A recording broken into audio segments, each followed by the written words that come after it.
and welcome to this week's JPTV. This week I'm going to talk to landlords about rent arrears. I have spoken about this briefly before, but I just want to give a bit more of an in-depth description of how you can deal with it. Now, first of all, some landlords often think that if a tenant is in a slight amount of rent arrears, they can start issuing proceedings against them. But this is not the case. You have to wait, unfortunately, albeit unfair, until the tenant is a full 2 months in arrears. Then at that point, what you would do is issue them with a notice known as a Section 8 notice. And this notice is specifically towards rent arrears.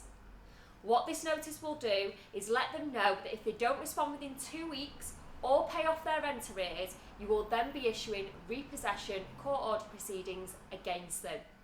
Now, I know it's not ideal, and I do agree that in the landlord's favour it is a little unfair when your tenant isn't paying the rent and you have to go through this process in order to either get your money back or to remove them from the property.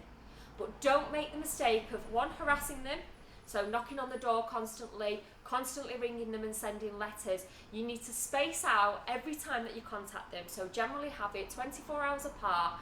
After they're 7 days in arrears, start contacting them, a quick call or a text every day, just politely. Don't threaten them because it will be deemed as harassment. And also make clear, concise notes of every single time you attempt to contact the tenant in regards to their arrears.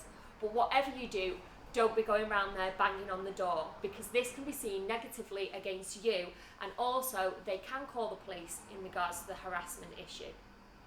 So remember that at the 8-week point, that's when you can issue a Section 8 notice in regards to rent arrears in order to go ahead with the repossession proceedings.